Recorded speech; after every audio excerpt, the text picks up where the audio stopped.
This is the African savanna. It is morning, and the sun is already strong. A male lion rests in the shade of a tree. He is the king of this land. No animal here dares to challenge him for his territory. He moves openly in broad daylight, with no need to hide from anyone. His roar carries for miles.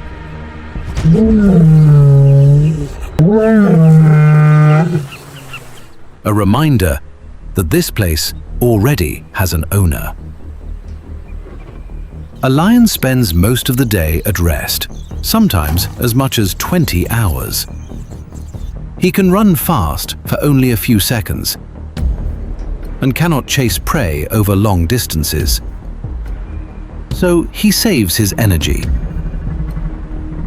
waits for the right moment, and strikes from close range. Behind him stands a whole pride. The lionesses and their cubs. They depend on him for food. But there is one thing even a king cannot resist: hunger. For 3 days now, he has caught nothing, and a hungry lion takes greater risks. He will attack prey that, in better condition, he would avoid.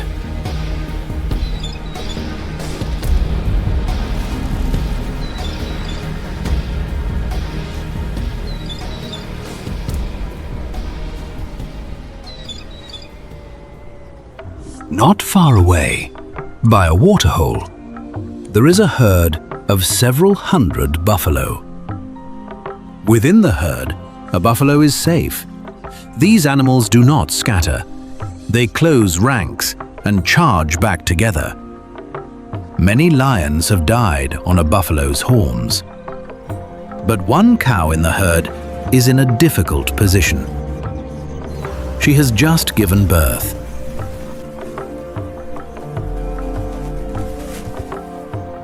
Close at her side is a young calf, its legs still weak, its pace still slow. Motherhood leaves her less free than the others. When danger comes, the rest can run at full speed, but she cannot. She will not leave her young behind. To let the calf graze, she must stay at the edge of the herd, where there is the least protection. The calf is everything to her, and it is the calf that makes her the easiest target in the whole herd.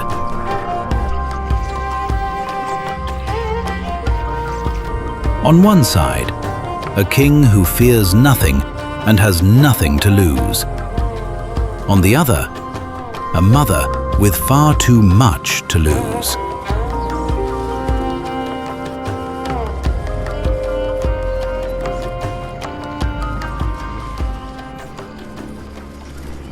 The wind shifts, carrying the buffalo's scent to the lion. He lifts his head and at once picks out the easiest target. The cow at the edge of the herd, held back by the calf beside her. He lowers his body close to the ground and advances one slow, silent step at a time.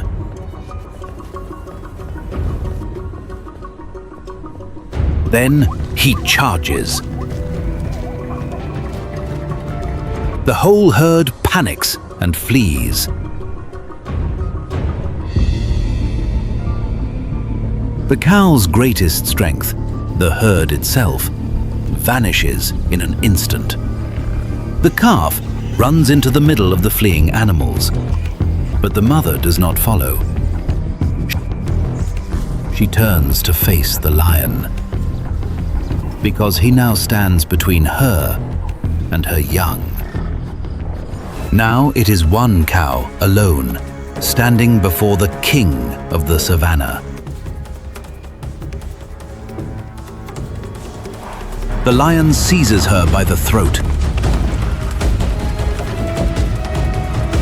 But a mother fighting for her life is not easily brought down. She struggles fiercely, throws her head, and kicks out with her hind legs. The blow lands square on the lion's muzzle. A canine tooth snaps. Blood runs from his mouth. The lion does not let go. He bites down harder. The two animals grapple, but on her own, the buffalo cannot hold out for long. Her strength fails, her legs buckle, and she goes down. As she falls, she still turns her head toward the herd, where her calf stands watching.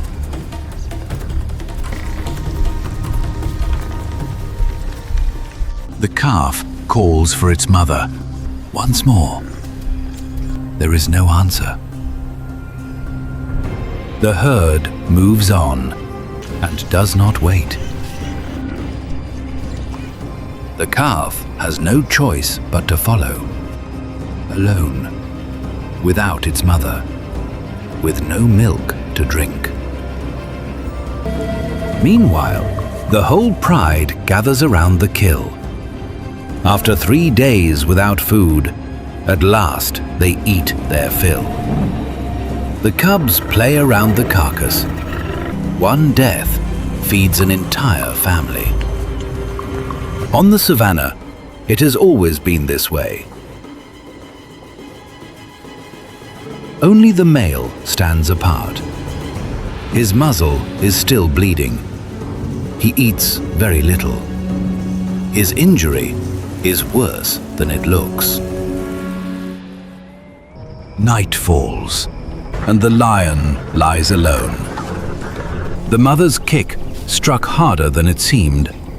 His jaw is broken. He cannot bite. He cannot chew, which means he cannot eat. For a lion, to be unable to eat is to be unable to live. The king who feared no enemy is brought down in the end by one desperate kick from a mother.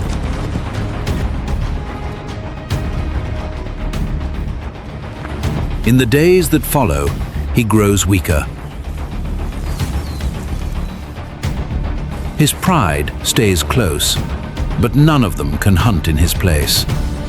Before long, the pride is hungry again, and this time, there is no one to hunt. The lion who once fed them all can no longer feed himself. One morning, he does not rise again.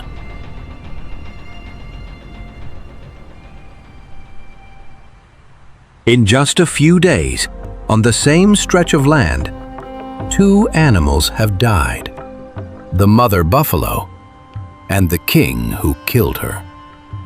Each leaves behind those who once relied on them, a calf without its mother and a pride without its hunter. Then a young male lifts his head. He has never led a hunt before, but the throne sits empty. The pride is hungry, and there is no one else. He looks toward the buffalo by the waterhole. He lowers himself into the grass and begins to move forward. On the savannah, when one king falls, another rises to take his place. And everything begins again.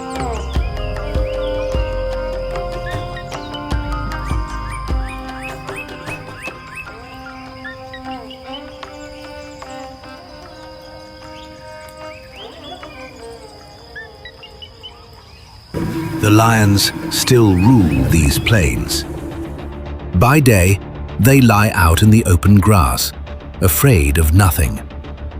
But the king is not the only hunter here. There is another, one that never lets the lions see it. Sharing the land with a king, it has learned a single rule for survival: never cross the king's path.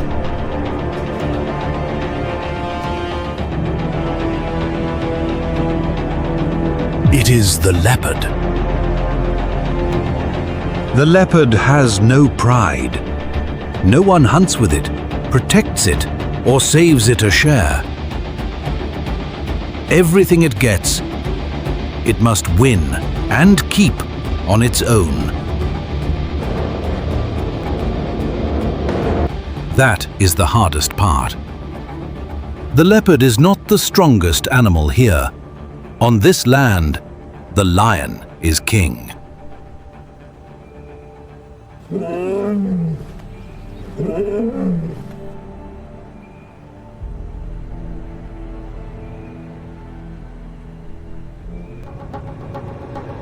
Each time the leopard makes a kill, the moment lions catch the scent of blood, they come and take it all. All its life, the leopard lives with that fear. And to survive, it has turned its very weakness into a weapon no other has. Right now, it has not eaten in 3 days. It lies still on a high branch, its spotted coat blending into the leaves. It watches and it waits.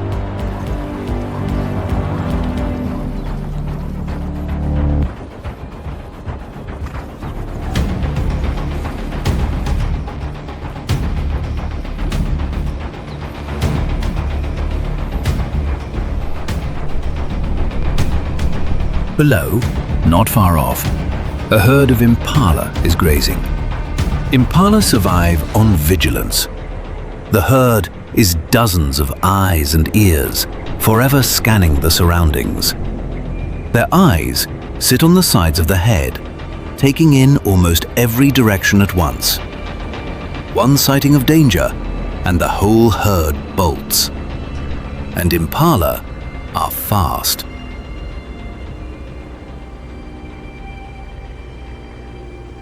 In panic, it can leap several meters high and 10 meters far, changing direction so a hunter cannot keep up. One impala stands slightly apart, head down, grazing. For a few seconds, it does not look up. It does not know that right above it, a pair of eyes follows its every move. The leopard is in no hurry. This is what it does best: patience.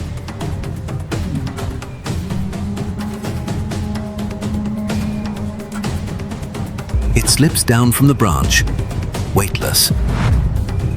It hugs the ground, inching forward, using each clump of grass for cover. It does not strike from afar. It cannot run as fast or as far as its prey. It must get close. As close as possible. The spotted shadow quietly closes the gap, soft as the evening shade spreading across the grass. The impala keeps grazing. Then, the leopard charges.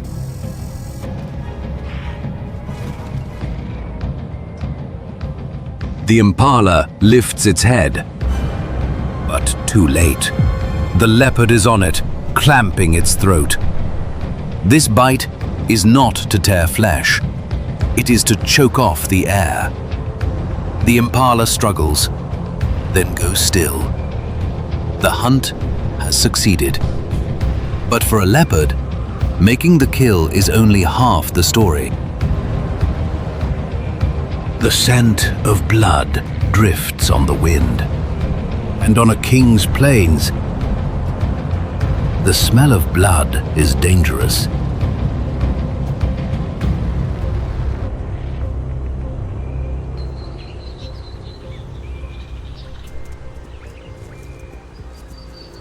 If the lions catch it, they will come and take everything. Alone, the leopard cannot hold it. So the leopard does what has kept it alive on this land. It takes the kill up a tree.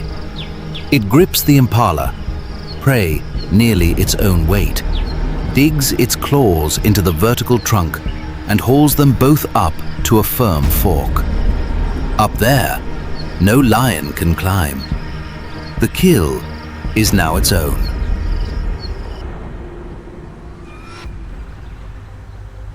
What leaves the leopard weak on the ground makes it the winner in the trees.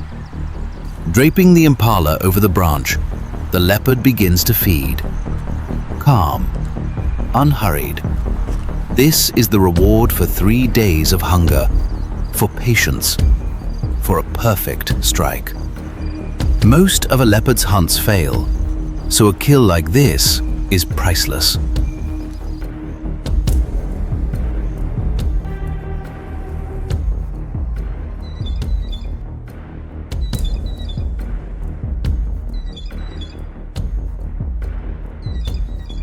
Full now, the leopard grows thirsty. As night falls, it climbs down and heads for the river.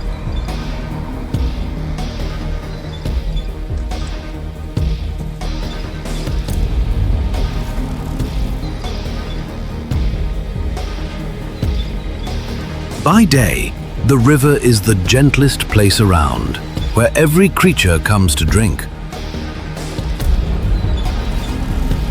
But at night, it is a hell in disguise.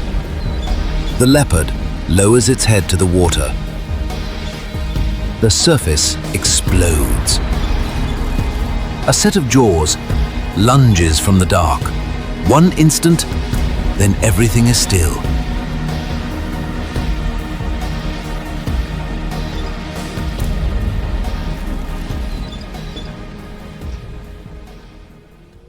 Next morning, the sun rises again over the savannah.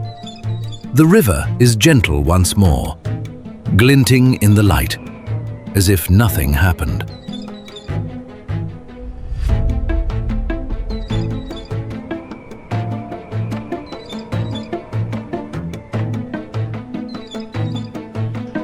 On the sandbank, the leopard lies motionless. The finest hunter around, the one that survived seasons in a king's shadow, that never lost a kill to the lions, undone in the end by a sip of water. Last night, the river took its share. Only the evening before, the leopard was the hunter. After one night, it has become the prey.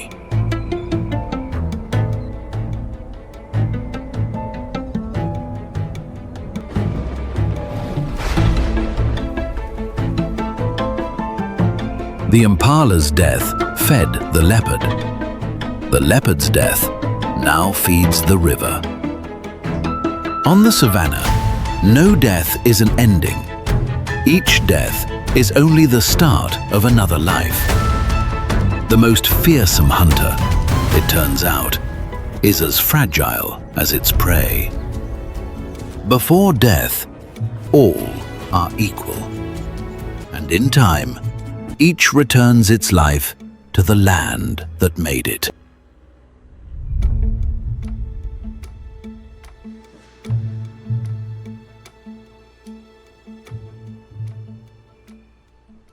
The leopard's body still lies on the sand, where the river left it. On the savannah, a carcass never lies undisturbed for long. All its life, the leopard guarded every meal, hauling kills to the treetops so none could steal them. Yet now, it is itself a meal in the open, unable to protect even its own body. A breeze carries the scent away.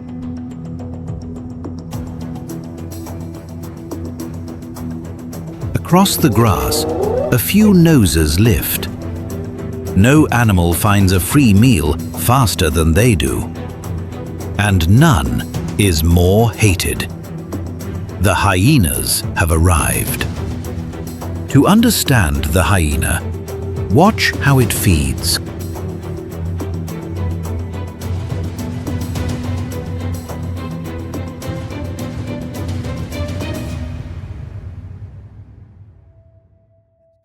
Across the valley, a pack of African wild dogs nears the end of a hunt. Wild dogs are among the most tireless hunters here.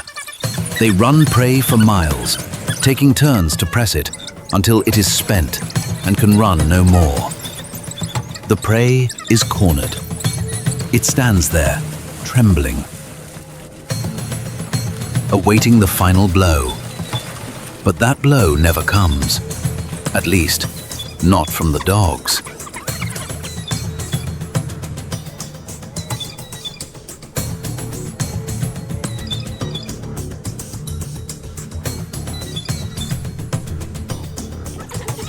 For the hyenas have caught the scent of a hunt near its end.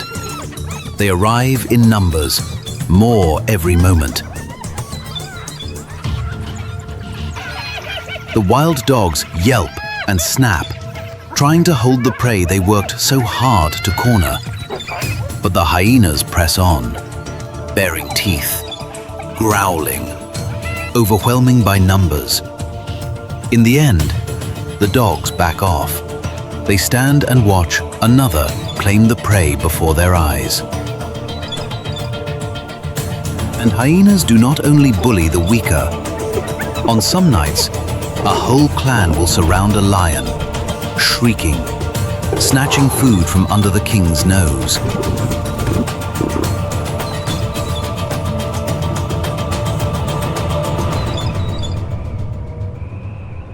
When they feed, they leave nothing. Their jaws crush even bone. To a hyena, who did the work does not matter. What matters is who eats the last bite. But hyenas do not only rob. When they choose, they hunt for themselves. And they pick the cruelest moment.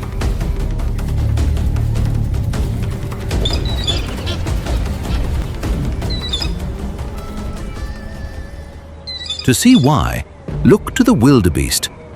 Each year, in one set season, nearly the whole herd gives birth at once. In just a few weeks, hundreds of thousands of young are born on the same plain. Birthing together is the herd's defense.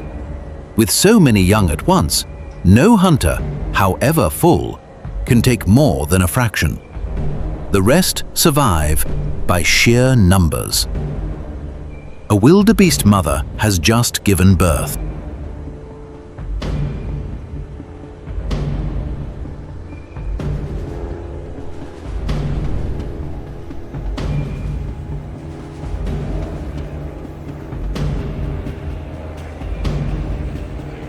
And at once, its calf enters the most important race of its life.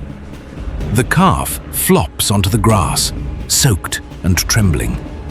It must stand, for on the savannah, a calf that lies still is a calf already dead. It props up its forelegs, then falls, tries again, falls again. The mother bends down, nudging it with her muzzle, urging it up. Then the wonder happens. Just minutes after birth, the calf stands. A few minutes more, and it trots beside its mother.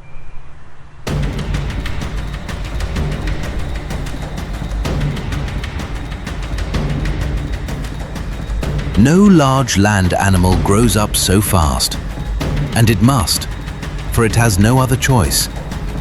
For most calves born this season, That race is enough. They stand in time, run in time, join the herd and live. But not every one is fast enough. The hyenas know this well. They do not need the whole herd, they need only one.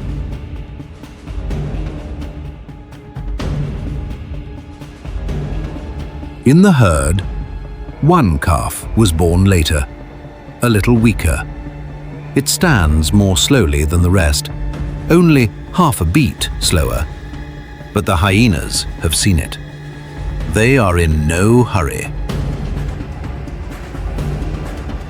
Slowly, they split the pair from the herd, cut off the retreat, and drive them into the open.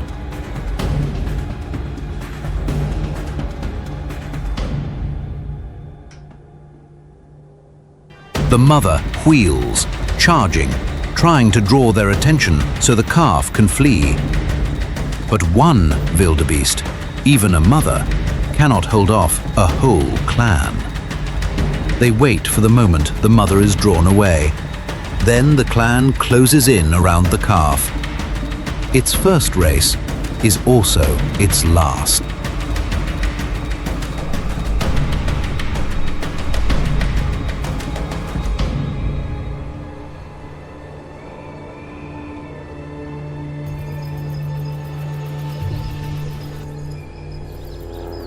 Then, with the prey down, a sound rises over the savannah that no one forgets. The hyenas call to one another, a shrill, rapid burst spreading through the night. To human ears, it sounds just like laughter, the laughter of the victors, laughing over the pain of a life just ended.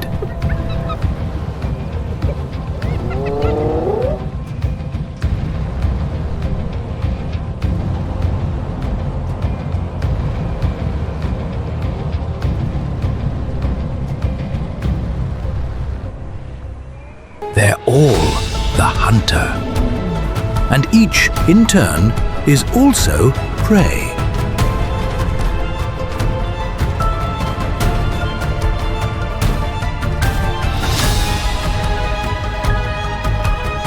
From that earth, the grass rises again.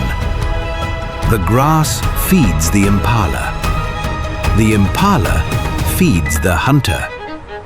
And the wheel turns once more.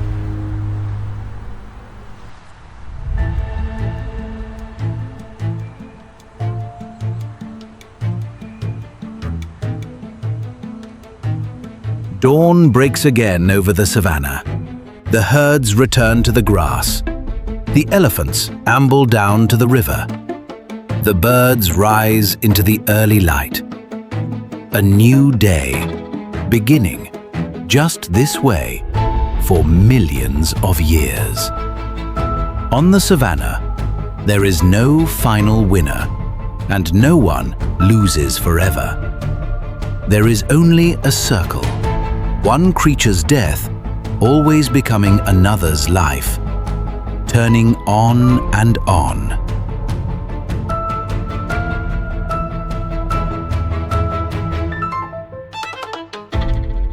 Long before us, and turning still, long after we are gone. This is the loop of life, and all of us, humankind included, are part of it.